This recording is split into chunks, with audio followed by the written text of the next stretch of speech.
Chat ಸ್ಟಾಕ್ಗೆ ತಮಗೆಲ್ಲರಿಗೂ ಸ್ವಾಗತ. ಶುಕ್ರವಾರದ ಚಾಟ್ ಸ್ಟಾಕು ಮಾಡೋಕ್ಕಾಗಲಿಲ್ಲ, ಹಾಗಾಗಿ ಇವತ್ತು ನಿಮ್ಮ ಮುಂದೆ ಬರ್ತಾ ಇದ್ದೀನಿ. ಶುಕ್ರವಾರ ಸ್ಟಾಕ್ ಮಾರ್ಕೆಟಲ್ಲಿ ಒಂದು ದೊಡ್ಡ ರೀತಿಯಿಂದ ಕರೆಕ್ಷನ್ ಕಾಣಿಸ್ಲಿಕ್ಕೆ ಸಿಕ್ತು. ಕಾರಣ ಅನ್ಸರ್ಟನಿಟಿ ಅಂತ ಬರ್ತಿರೋದ್ರಿಂದ ಸ್ಟಾಕ್ ಮಾರ್ಕೆಟ್ ರಿಯಾಕ್ಟ್ ಆಗಿದೆ. ಅನ್ಸರ್ಟನಿಟಿ ಏನು, ಇವಾಗ ಇಂಡಿಯಾ ಮತ್ತು ಪಾಕಿಸ್ತಾನ ಮಧ್ಯೆ ಯುದ್ಧ ಶುರುವಾಗ್ಬೋದು ಅಂತ ಒಂದು ಸಿದ್ಧತೆ ನಡೀತಾ ಇದೆ ಅಲ್ವಾ. ನೋಡಿ, ಯುದ್ಧ ಆಗಬೇಕೋ ಇಲ್ವೋ ಅನ್ನೋದಕ್ಕಿಂತ ಮೊದಲನೇದಾಗಿ ನೋಡಿ, ಇದನ್ನೆಲ್ಲ ಹೇಳಿ ಕೇಳಿ ಮಾಡೋಕ್ಕಾಗೋದಿಲ್ಲ. ಸೊ ಎಲ್ಲ ವಿಚಾರಗಳು ನ್ಯೂಸಲ್ಲಿ ಬರೋದಕ್ಕಾಗೋದಿಲ್ಲ. ಎಸ್ಪೆಷಲಿ ಟೆರರಿಸ್ಟ್ಗಳನ್ನು ಒಂದು ಮಟ್ಟ ಹಾಕೋಕ್ಕೆ ಅಂತ ಮಾಡ್ತಾ ಇರೋ ಆಪರೇಷನ್ನು ತುಂಬ ಗುಪ್ತವಾಗಿ ಇಡಬೇಕಾಗುತ್ತೆ. ಕ್ಷಣದ ಮಾಹಿತಿಯನ್ನು ಕೂಡ ಎಲ್ಲ ಕೊಟ್ಕೊಂಡು ಕೂತ್ಕೊಂಡ್ರೆ ಈಸಿಯಾಗಿ ಅವರು ತಪ್ಪಿಸ್ಕೊಂಡು ಹೋಗ್ತಾ ಇರ್ತಾರೆ. ಹಾಗಾಗಿ ಸುಮಾರು ಮಾಹಿತಿಗಳು ನಮಗೆ ಆದಮೇಲೆ ಗೊತ್ತಾಗುತ್ತೆ ಏನಾಗುತ್ತೆ ಅಂತ. ಹಾಗಾಗಿ ಏನೋ ಒಂದು ದೊಡ್ಡದಾಗಂತೂ ಮಾಡೋದು ಖಂಡಿತವಾಗ್ಲೂ ಕಾಣಿಸ್ತಾ ಇದೆ. ಯಾಕೆಂದರೆ ಹಿಂದೆ ಆದಂಥ ಸ್ಟ್ರೈಕ್ಗಳು, ಸರ್ಜಿಕಲ್ ಸ್ಟ್ರೈಕ್ ಆಗಿರ್ಬೋದು, ಈ ಥರದ್ದೆಲ್ಲ ಆದಾಗ ನಮಗೆ ಈ ಥರದ ಒಂದು ಅಲರ್ಟ್ ಗೌರ್ಮೆಂಟ್ ಕಡೆಯಿಂದ ಯಾರ್ಯಾರಿದ್ದೀರ ನೀವು ಎಕ್ಸ್ಚೇಂಜ್ ಆಗಿಬಿಡಿ, ವಾಪಸ್ ಹೋಗಿ ಪಾಕಿಸ್ತಾನಕ್ಕೆ ಅಥವಾ ಅಲ್ಲಿರೋರು ಇಲ್ಲಿಗೆ ಬನ್ನಿ, ಈ ಥರ ಒಂದು ಟೈಮ್ ತೊಗೊಂಡು ಅಲರ್ಟ್ನ ಘೋಷಣೆ ಮಾಡಿ ಎಲ್ಲ ಮಾಡಿ ಒಂದು ಆ್ಯಕ್ಷನ್ನ ತೊಗೊಂಡಿರಲಿಲ್ಲ ಅಲ್ವಾ. ಹಿಂದೆ ಅಲ್ಲೇನಿತ್ತು ಆ ಜಾಗಕ್ಕೆ ಹೋಗ್ಬಿಟ್ಟು ಆ ಕೆಲಸನ ಮುಗಿಸ್ಬಿಟ್ಟು ಬಂದಿದ್ರು. ಆದರೆ ಈ ಸಲ ಒಂದು ಆರ್ಮಿ ಒಂದು ದೊಡ್ಡದಾಗಿ ಏನೋ ಒಂದು ಆಪರೇಷನ್ನ ಪ್ಲ್ಯಾನ್ ಮಾಡೋ ಥರ ಕಾಣಿಸ್ತಾ ಇದೆ. ನೇವಿ ಕೂಡ ಇನ್ವಾಲ್ವ್ ಆಗಿದೆ. ಸೊ ಮಲ್ಟಿಪಲ್ ಅಲ್ಲಿ ಆಗ ಗಡಿ ಬಾರ್ಡರ್ಗಳಲ್ಲಿ ಸುಮಾರು ಒಂದು ಪ್ರಾಕ್ಟೀಸ್ ಸೆಷನ್ಗಳು ನಡೀತಾನೆ ಇದೆ. ಸೊ ಏನೋ ಒಂದು ಸದ್ಯದಲ್ಲೇ ಆಗೋ ಥರದ್ದು ಸಿಚುವೇಶನ್ನು ಕಾಣಿಸ್ತಾ ಇದೆ. ಸೊ ಇದೆಲ್ಲದ್ರ ಮಧ್ಯೆ ಮಾರ್ಕೆಟ್ ರಿಯಾಕ್ಟ್ ಮಾಡ್ತು. ನೋಡಿ, ಸ್ಟಾಕ್ ಮಾರ್ಕೆಟು ಯಾವ ಥರ ರಿಯಾಕ್ಟ್ ಆಗುತ್ತೆ ಅಂತಂದರೆ ಇಲ್ಲಿ ಯಾರ ಪರನೂ ಯಾರ ವಿರೋಧನೂ ಇರೋದಿಲ್ಲ. ಸ್ಟಾಕ್ ಮಾರ್ಕೆಟು ಸರ್ಟನಿಟಿ ಇದೆಯೋ ಇಲ್ವೋ ಅನ್ನೋದನ್ನು ನೋಡ್ತಾ ಇರುತ್ತೆ. ಅಂದರೆ ಎಲ್ಲ ಅಂದ್ಕೊಂಡಂಗೆ ಆಗ್ತಾ ಇದೆ, ಮುಂಬರೋ ಸಿಚುವೇಶನ್ ಗೊತ್ತಾಗ್ತಾ ಇದೆ, ಒಂದು ರಿಪೋರ್ಟ್ ಎಲ್ಲನೂ ಒಂದು ಎಸ್ಟಿಮೇಷನು, ಸ್ಟ್ಯಾಟಿಸ್ಟಿಕ್ಸು ಈ ಥರ ನೋಡ್ತಾ ಹೋಗುತ್ತೆ. ಸೊ ಈ ಕಂಪನಿ ಇಷ್ಟು ರಿಪೋರ್ಟ್ನ ಕೊಡಬೇಕು, ಇಷ್ಟು ರೆವೆನ್ಯೂ ಕೊಡಬೇಕು, ಇಷ್ಟು ಗ್ರೋತ್ನ ಕೊಡಬೇಕು ಅಂತ ಎಕ್ಸ್ಪೆಕ್ಟ್ ಮಾಡಿರುತ್ತೆ. ಆ ಥರ ಕೊಡಲಿಲ್ಲ ಅಂತಂದ್ರೂ ಅದೇನು ಎಕ್ಸ್ಪೆಕ್ಟ್ ಮಾಡಿರುತ್ತೆ ಮಾರ್ಕೆಟ್ ಅದಕ್ಕಿಂತ ಕಮ್ಮಿ ಬಂತು ಅಂತಂದ್ರೂ ಕೂಡ ಅಲ್ಲಿ ರಿಯಾಕ್ಷನ್ಗಳು ಶುರು ಆಗ್ತಾ ಹೋಗುತ್ತೆ. ಇನ್ನು ಚೆನ್ನಾಗಿ ಬಂತು ಅಂದರೆ ಪಾಸಿಟಿವ್ ರಿಯಾಕ್ಷನ್ ಆಗಿರುತ್ತೆ, ಇಲ್ಲಾಂದರೆ ನೆಗೆಟಿವ್ ರಿಯಾಕ್ಷನ್ ಆಗ್ತಾ ಹೋಗುತ್ತೆ. ಸೊ ನೋಡೋಣ. ಸೊ ಹಾಗಾಗಿ ಈಗ ಅನ್ಸರ್ಟನಿಟಿ ಅಂತ ಆಯಿತು ಅಂತಂದರೆ, ಯಾಕೆ ಅಂದರೆ ಒಂದು ಅನ್ಸರ್ಟನಿಟಿ ಅಂತ ಅನಿಸ್ತಾ ಹೋಗುತ್ತೆ ಸ್ಟಾಕ್ ಮಾರ್ಕೆಟಿಗೆ ಅಂತ.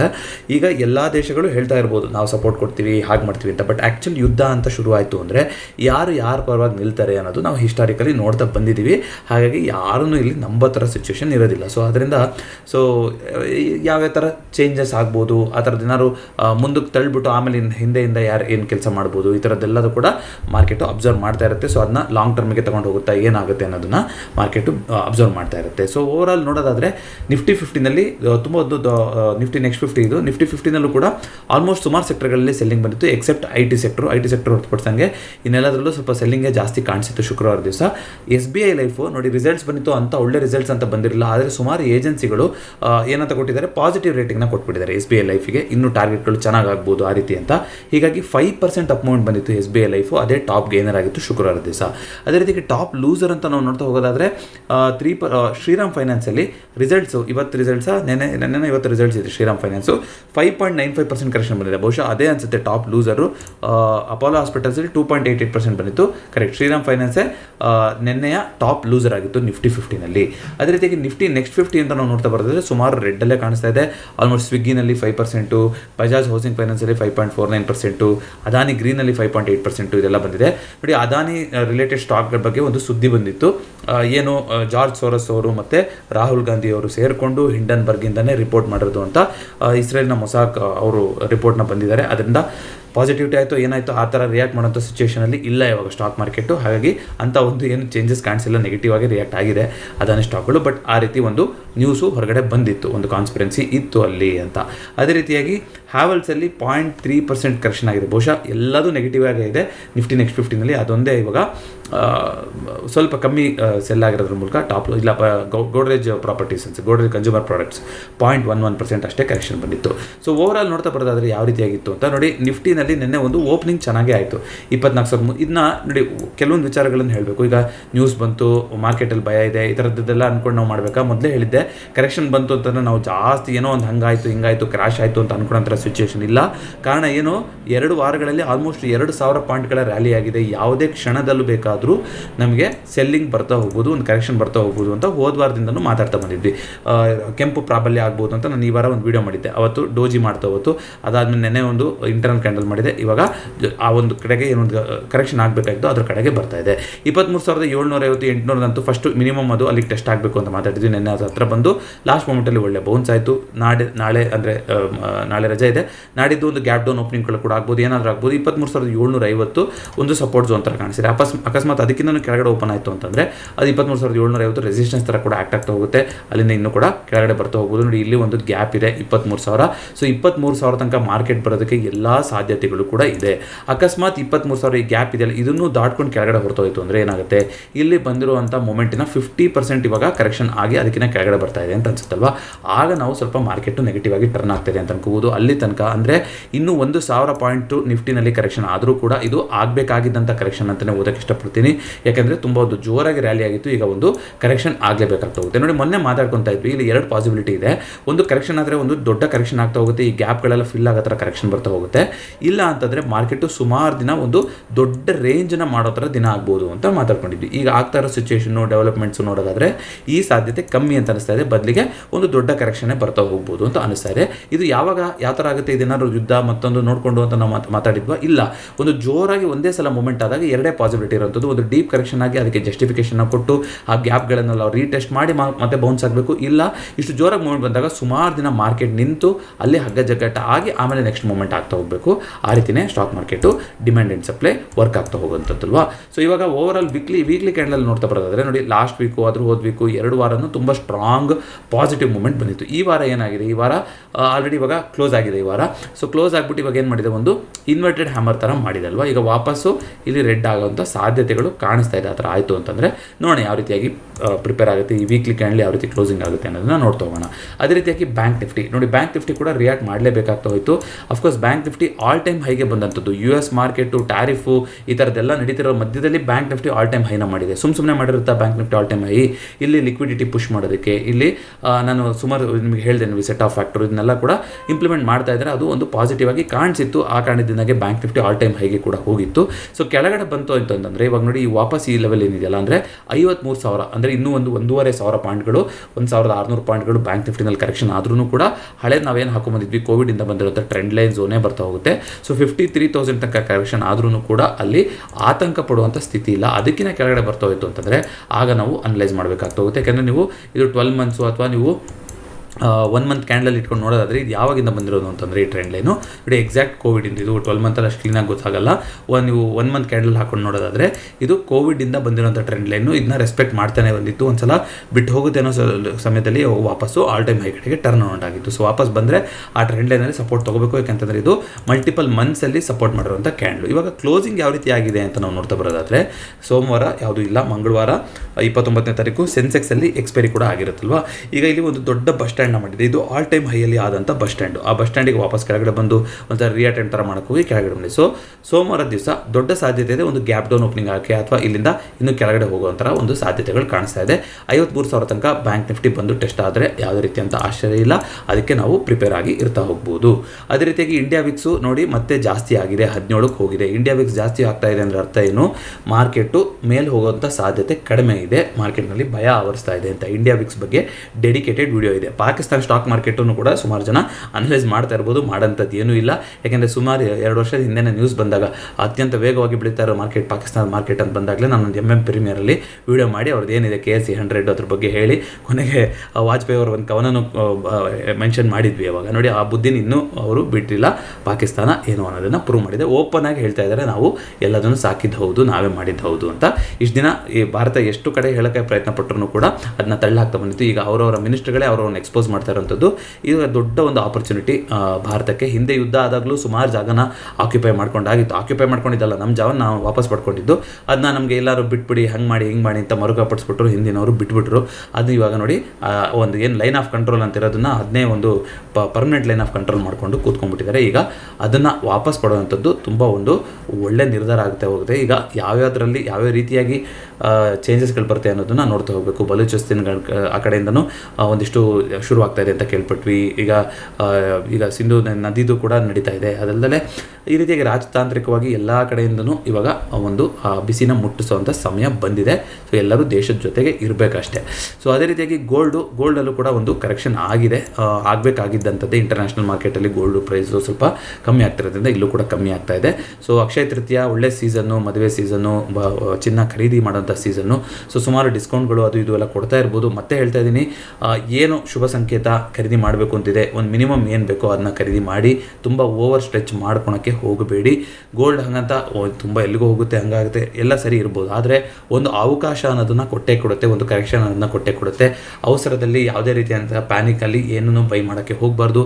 ಯಾವುದೇ ಅಸೆಟ್ ಕ್ಲಾಸ್ ಆದ್ರೂ ಕೂಡ 52 ವೀಕ್ ಹೈಯಲ್ಲಿ ಒಂದು ಬಲ್ಕ್ ಆಗಿ ಇನ್ವೆಸ್ಟ್ಮೆಂಟ್ನ ಮಾಡೋದಕ್ಕೆ ಹೋಗಬಾರ್ದು. ಎಸ್ಪೆಷಲಿ ಜ್ಯುವೆಲರಿ, ಅಲ್ಲಿ ಮೇಕಿಂಗ್ ಚಾರ್ಜು, ವೇಸ್ಟೇಜ್ ಚಾರ್ಜಸ್ ಸುಮಾರು ಇರುತ್ತೆ. ಹಾಗಾಗಿ ದಯವಿಟ್ಟು ಯೋಚನೆ ಮಾಡಿ, ಇಲ್ಲಿ ಪ್ರೆಸ್ಟೀಜಿಗೆ ಅವಕಾಶ ಕೊಡೋಕ್ಕೆ ಹೋಗ್ಬಿಡಿ. ಏನಿದೆಯೋ ಅದನ್ನ ನೋಡ್ಕೊಂಡು ಹೋಗಿ. 86,000ಗೆ ಒಂದ್ಸಲ ಗೋಲ್ಡು ಕರೆಕ್ಷನ್ ಆಗ್ಬೋದು ಅಂತ ನನಗೆ ಈಗಲೂ ಕೂಡ ಅನಿಸ್ತಾ ಇದೆ. ಆ ಝೋನಿಗೆ ಬರ್ತಾ ಹೋಗ್ಬೋದು. ಆಗ ಬೇಕಾದ್ರೆ ಸ್ವಲ್ಪ ಬಲ್ಕ್ ಪರ್ಚೇಸ್ನ ಮಾಡ್ತಾ ಹೋಗ್ಬೋದು. ಈಗ ಏನು ಅಗತ್ಯ ಇದೆಯೋ ಅದನ್ನು ಮಾತ್ರ ನೋಡ್ತಾ ಹೋಗಿ. ಈ ವಾರ ಕೆಳಗಡೆ ಬರುತ್ತೆ, ಏನಾಗುತ್ತೆ ಅನ್ನೋದನ್ನ ನೋಡ್ತಾ ಹೋಗೋಣ ಗೋಲ್ಡು. ಅದೇ ರೀತಿಯಾಗಿ ಸಿಲ್ವರು ಕೂಡ ಒಂದು 98,000 ಆ ಲೆವೆಲ್ನ ಟಚ್ ಮಾಡಿ ಅಲ್ಲಿಂದ ವಾಪಸ್ಸು ಕೆಳಗಡೆ ಬರೋ ಥರ ಕಾಣಿಸ್ತಾ ಇದೆ. USD INR 85, 86 ಅದೇ ಝೋನಲ್ಲೇ ನಿಂತಿದೆ.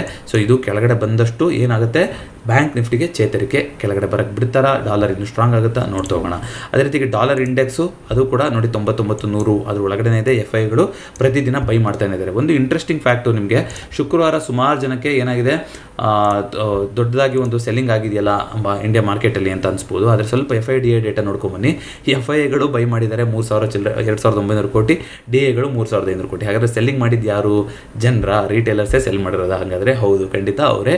ಯಾಕಂದರೆ ವಾರ್ ಸಿಚುವೇಶನ್ ಬರ್ತಿದೆ, ಇನ್ನೇನಾಗುತ್ತೋ, ಒಳ್ಳೆ ರ್ಯಾಲಿ ಆಗಿತ್ತು, ಕೊಟ್ಬಿಡೋಣ ಅಂತ ಕೊಟ್ಟಿರ್ಬೋದು. ಅದೇ ರೀತಿ ಆಗಿರ್ಬೋದು. ಅದನ್ನ FIDAಗಳು ಇಬ್ಬರು ಕೂಡ ಯೂಟಿಲೈಸ್ ಮಾಡ್ಕೊಳೋ ಥರ ಕಾಣಿಸ್ತಾ ಇದೆ. ಹಾಗಂದರೆ ಇವಾಗ ಮಾರ್ಕೆಟ್ ಕರೆಕ್ಷನ್ ಆಗಲ್ವಾ, ಇಲ್ಲಿಂದ ಮೇಲ್ಗಡೆ ಹೋಗುತ್ತಾ, ಏನಾಗುತ್ತೆ ಅನ್ನೋದು ಮೊದಲನೇದಾಗಿ ಯಾವ ರೀತಿ ಶೇಪ್ ಆಗ್ತಾ ಹೋಗುತ್ತೆ ಅಂತ ನೋಡ್ತೋಣ. ಜೊತೆಗೆ ವಾಪಸ್ ಈಗ 90 ದಿನ ಟ್ಯಾರಿಫ್ ಪಾಸ್ ಅಂತ ಮಾಡಿದ್ದಾರೆ. ಆಮೇಲೆ ಮತ್ತೆ ಬಂದು ಏನು ಹೇಳ್ತಾರೆ, ಮಧ್ಯದಲ್ಲಿ ಏನು ಹೇಳ್ತಾರೆ, ಅದೆಲ್ಲದೂ ಕೂಡ ಟೆನ್ಷನ್ ಇದ್ದೇ ಇದೆ.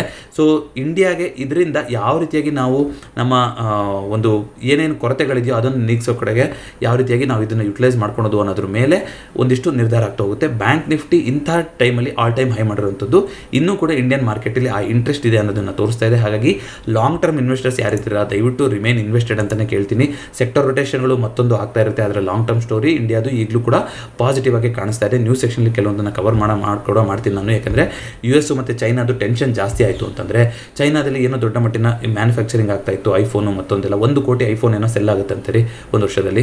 ಹಾಗಾಗಿ ಅದನ್ನೆಲ್ಲ ಏನು ಮಾಡ್ತಾ ಇದ್ದಾರೆ ಇವಾಗ, ಇಂಡಿಯಾದಲ್ಲೇ ಕಂಪ್ಲೀಟ್ ಆಗಿ ಮ್ಯಾನುಫ್ಯಾಕ್ಚರ್ ಮಾಡೋದಕ್ಕೆ ಮುಂದಿನ ವರ್ಷ ಅಷ್ಟೊತ್ತಿಗೆ ಪ್ರಯತ್ನ ಪಡ್ತೀವಿ ಅಂತ ಬರ್ತಾ ಇದೆ. ಈ ರೀತಿ ಚೈನಾ +1 ಸ್ಟ್ರಾಟಜಿ ಹಿಂದೆನೂ ಕೂಡ ಇತ್ತು. ಆದರೆ ಈಗ ಗೌರ್ಮೆಂಟ್ ಕಡೆಯಿಂದನೇ ಅದಕ್ಕೆ ಚೈನಾ ಬೇಡ ಅಂತ ಬರೋದಾದರೆ ಬೇರೆ ಒಂದು ದೇಶಗಳನ್ನ ಹುಡ್ಕೊಳ್ಲೇಬೇಕು. ದೊಡ್ಡ ಮಟ್ಟಿನ ರಿಸೋರ್ಸ್ ಇರುವಂಥ ದೇಶ ಭಾರತ. ಹಾಗಾಗಿ ಅದನ್ನು ಎಷ್ಟು ಸಾಧ್ಯ ಮಟ್ಟಿಗೆ ನಾವು ಅಟ್ರಾಕ್ಟ್ ಮಾಡ್ತೀವಿ, ಈಸ್ ಆಫ್ ಬಿಸ್ನೆಸ್ನ ಇನ್ನೂ ಎಷ್ಟು ಸುಲಭ ಮಾಡಿ ಇಲ್ಲಿ ಬೇರೆ ದೇಶದ ಕಂಪ್ನಿಗಳು ಬಂದು ಹೂಡಿಕೆ ಮಾಡೋಕ್ಕೆ ಅನುಕೂಲ ಮಾಡಿಕೊಡ್ತೀವಿ ಅನ್ನೋದ್ರ ಮೇಲೆ ಮುಂದಿನ 2-3 ವರ್ಷಗಳ ಗ್ರೋತ್ ಕೂಡ ಚೇಂಜ್ ಆಗ್ತಾ ಹೋಗುತ್ತೆ. IMF ಮತ್ತೊಂದು ಕಡೆಯಿಂದ ನಮಗೆ 6.5% ಹೇಳಿದ್ರು, 6.2% ಬಂತು. ಈ ರೀತಿ ಎಲ್ಲ ಮಾಹಿತಿಗಳು ಬರ್ತಾ ಇರ್ಬೋದು. ಆದರೆ ಯಾರಿಗೂ ಕೂಡ ಎಕ್ಸಾಕ್ಟಾಗಿ ಹಿಂಗೆ ಆಗುತ್ತೆ ನೆಕ್ಸ್ಟ್ ಪ್ರಿಡಿಕ್ಷನ್ ಲೆವೆಲ್ ಅಂತ ಹೇಳೋಕ್ಕಾಗ್ತಾಯಿಲ್ಲ. ಅದಕ್ಕೆ ಪ್ರತಿ ಕ್ವಾರ್ಟರ್ಲ್ಲೂ ಕೂಡ ನಿಮಗೆ ಏರಿಳಿತಗಳು 1.3, 0.4% ಅಷ್ಟು ಏರಿಳಿತಗಳು ನೋಡಲಿಕ್ಕೆ ಸಿಗ್ತಾ ಇದೆ. ಸೊ ಅದಲ್ಲದೆ ಒಂದಿಷ್ಟು ಲೇಟೆಸ್ಟ್ ರಿಸಲ್ಟ್ಸ್ ಅಂತ ನಾವು ನೋಡ್ತಾ ಬರೋದಾದರೆ, ಮಾರುತಿ ಸುಜುಕಿ ರಿಸಲ್ಟ್ಸ್ ಬಂದಿತ್ತು. ಅರ್ಬನ್ ಸ್ಪೆಂಡಿಂಗು ಕಮ್ಮಿ ಆಗಿದೆ. ಒಂದು 12% ಜನದ ಹತ್ರ ಮಾತ್ರ ಕಾರ್ ತಗೊಳ್ಳೋಂಥ ಶಕ್ತಿ ಇದೆ ಅಂತ ಹೇಳ್ಬಿಟ್ಟಿದ್ದಾರೆ. ಕಾರಣ ಏನು ಅಂದರೆ, ಮಿಡಲ್ ಕ್ಲಾಸ್ ಜನ ಒಂದು ಲೋ ಎಂಡು 10 ಲಕ್ಷ ಒಳಗಡೆ ಒಳ್ಳೆ ಕಾರ್ ಸಿಗುತ್ತೆ ಅಂತ ತೊಗೊತಾ ಇದ್ರೆ ಇವಾಗ ಇಲ್ಲ. ಸೊ ಒಂದು ಒಳ್ಳೆ ಬೇಸಿಕ್ ನಿಮಗೆ ಇದು ಮಿಡ್ ವೇರಿಯಂಟ್ ಕಾರ್ ಅಂತ ಅಂದ್ರೂ ಕೂಡ ಇವಾಗ 10 ಲಕ್ಷಕ್ಕಿಂತ ಮೇಲ್ಗಡೆ ಆಗೋವಂಥ ಸಿಚುವೇಶನ್ ಬಂದಿದೆ. ಸಿಕ್ಕಾಪಟ್ಟೆ ಜಾಸ್ತಿ ಆಗಿದೆ 4 ಸೀಟರ್ 5 ಸೀಟರ್ ಕಾರ್ಗಳ ಬೆಲೆ. ಸೊ ಹಾಗಾಗಿ ಮಾರುತಿ ಸುಜುಕಿ ಅವರು ಕೂಡ ಅದನ್ನ ಕಳವಳ ವ್ಯಕ್ತಪಡಿಸಿದ್ದಾರೆ ಕಾಮೆಂಟರಿಯಲ್ಲಿ. ಅದು ಪ್ರೈಸಲ್ಲೂ ಕೂಡ ನಿಮಗೆ ವ್ಯಕ್ತ ಆಗಿರ್ಬೋದು. Hindustan zinc one of the ಒಂದು ಬೆಟರ್ ಕ್ವಾರ್ಟರ್ಸ್ನ ಕೊಟ್ಟಿದ್ದಾರೆ ಅಂತ ಹೇಳ್ತಾ ಹೋಗ್ಬೋದು. ನೆಟ್ ಪ್ರಾಫಿಟ್ ಆಗಿರ್ಬೋದು, ರೆವೆನ್ಯೂ ಆಗಿರ್ಬೋದು, ಎಲ್ಲಾದರೂ ಕೂಡ ಚೆನ್ನಾಗಿ ರಿಸಲ್ಟ್ಸ್ನ ಬಂದಿತ್ತು. ಜೊತೆಗೆ ರಿಲಯನ್ಸಲ್ಲಿ ಒಂದು ಸ್ಪೆಕ್ಟ್ಯಾಕ್ಯುಲರ್ ಗ್ರೋತ್ ಬಂದಿದೆ. ಫಸ್ಟ್ ಕಾಂಗ್ಲಮರೇಟ್ ಅಂದರೆ ಒಂದು ಕಲೆಕ್ಟಿವ್ ಗ್ರೂಪ್ ಆಗಿ ಏನಿದೆ ಅದು ಎಷ್ಟು $1 ಟ್ರಿಲಿಯನ್, $10 ಟ್ರಿಲಿಯನ್ ಅನ್ಸುತ್ತೆ, $10 ಟ್ರಿಲಿಯನ್ನ ಮುಟ್ಟಿದಂಥ ಮೊದಲ ಭಾರತದ ಕಂಪನಿ ಅಂತ ಅನಿಸ್ಕೊಂಡಿದೆ ಯಾವುದು, ರಿಲಯನ್ಸ್ ಇಂಡಸ್ಟ್ರೀಸು. ಸೊ ಇದಕ್ಕೆ ಸುಮಾರು ಉದ್ದೇಶಗಳನ್ನು ಕೊಡ್ತಾ ಇದ್ದಾರೆ. ಅಂದರೆ $10 ಟ್ರಿಲಿಯನ್, $10 ಟ್ರಿಲಿಯನ್, $10 ಟ್ರಿಲಿಯನ್ ರುಪೀಸ್ನ ರೀಚ್ ಆದಂಥ ಮೊದಲ ಇಂಡಿಯನ್ ಕಂಪನಿ ಅಂತ ಗುರುತು ಬಂದಿದೆ. 2.4% ಪ್ರಾಫಿಟ್ ಜಾಸ್ತಿ ಆಗಿದೆ. ಎಸ್ಟಿಮೇಷನ್ ಏನು ಅಂದ್ಕೊಂಡಿದ್ದು Q4 ಅದೆಲ್ಲದನ್ನು ಕೂಡ ಅದಕ್ಕಿಂತ ಜಾಸ್ತಿ ಬಂದಿದೆ. ಕಾರಣ ಏನು ಅಂತಂದರೆ, ಸುಮಾರು ನೋಡಿ ಈಗ ರಿಲಯನ್ಸ್ ಅಂತ ಬರೋದಾದರೆ ಅದರಲ್ಲಿ ಆಯಿಲ್ ಸೆಕ್ಟ್ರಲ್ಲಿ ಇರ್ಬೋದು, ಜೊತೆಗೆ ಜಿಯೋ ಬಿಸ್ನೆಸ್ ಆಗಿರ್ಬೋದು, ಅವ್ರ ರಿಟೇಲ್ ಬಿಸ್ನೆಸ್ ಆಗಿರ್ಬೋದು, ಎಲ್ಲದೂ ಕೂಡ ಸೇರಿಕೊಂಡಿದೆ. ಸೊ ರಿಟೇಲಲ್ಲಿ ಏನು ಟ್ಯಾರಿಫ್ ಅಂತ ಜಾಸ್ತಿ ಮಾಡಿದ್ರು, ಇವಾಗ ಜಾಸ್ತಿ ಕೊಡ್ತಾ ಇದ್ರಲ್ವಾ ಡೇಟಾಗೆಲ್ಲ, ಅದೆಲ್ಲ ಕೂಡ ರಿಫ್ಲೆಕ್ಟ್ ಆಗಿರುವಂಥದ್ದು ಕಾಣಿಸ್ತಾ ಇದೆ ಒಂದು ಪ್ರಾಫಿಟಬಿಲಿಟಿಲಿ ಅಂತ ಬಂದಿತ್ತು. ಸೊ ಅದಲ್ಲದೆ ಅಂತ ನೋಡ್ತಾ ಹೋಗೋದಾದರೆ MRPL ಅಲ್ಲಿ ದೊಡ್ಡ ಡಿಕ್ಲೈನ್ ಆಗಿದೆ. ಆಯಿಲ್ ಸೆಕ್ಟರ್ ಕಂಪ್ನಿ ನಿಮ್ಗೆ ಗೊತ್ತಿದೆ. ಸೊ ತುಂಬ ದೊಡ್ಡವನ್ನು ಹೊಡೆತವನ್ನು ತಗೊಂಡಿದ್ದಾರೆ. ಅದೇ ರೀತಿಯಾಗಿ ಮಿಕ್ಸ್ ಸೆಂಟಿಮೆಂಟ್ ಅನ್ನೋದು ಈಗಲೂ ಕೂಡ ಬರ್ತಾ ಇದೆ. ಸೆಕ್ಟರ್ ರಿಸಲ್ಟ್ಸ್ ಅಂತ ನೋಡ್ತಾ ಬರೋದಾದರೆ 98 ಕಂಪ್ನಿಗಳು ಇದುವರೆಗೂ ಪಾಸಿಟಿವ್ ಗ್ರೋತ್ನ ಕೊಟ್ಟಿದೆ. 88 ಕಂಪ್ನಿಗಳು Q4 ರಿಸಲ್ಟ್ಸಲ್ಲಿ ನೆಗೆಟಿವ್ ಗ್ರೋತ್ನ ಕೊಟ್ಟಿದೆ. ಟಾಪ್ ಪರ್ಫಾರ್ಮಿಂಗ್ ಸೆಕ್ಟರು ಡೈವರ್ಸಿಫೈ ಆಗಿದೆ ಅಂತ ಹೇಳ್ತಾ ಇದ್ದಾರೆ. ಸುಮಾರು ಸೆಕ್ಟರ್ಗಳಲ್ಲಿ ಒಂದಿಷ್ಟು ಚೆನ್ನಾಗಿ ಬಂದಿದೆ ಅಂತ ಅದನ್ನ ನೀವು ಓಪನ್ ಮಾಡಿ ನೋಡ್ಬೋದು. ಅಂಡರ್ ಪರ್ಫಾರ್ಮಿಂಗ್ ಸೆಕ್ಟರ್ ಲಾಜಿಸ್ಟಿಕ್ಸ್ ಅಂತ ಬರ್ತಾ ಇದೆ. ಬಿಕಾಸ್ ಹೇಗೇನು ಇವಾಗ ದೇಶಗಳ ಮಧ್ಯದಲ್ಲಿ ಯಾವ ರೀತಿಯಾಗಿ ಟ್ಯಾರಿಫ್ ಆಗುತ್ತೆ ಮತ್ತೊಂದಾಗುತ್ತೆ ಅಂತ ನೋಡಿ, ಇದೆಲ್ಲ ಪಾಸಿಟಿವ್ ಸೆಕ್ಟರ್ ಅಂತ ಬರ್ತಾ ಇದೆ. ಡೈವರ್ಸಿಫೈಡಲ್ಲಿ telecom sector, textile, infrastructure, power, agriculture, health care ಇದೆಲ್ಲ ಕೂಡ ಒಂದು ಪಾಸಿಟಿವಿಟಿನ ತಗೊಂಡಿದೆ.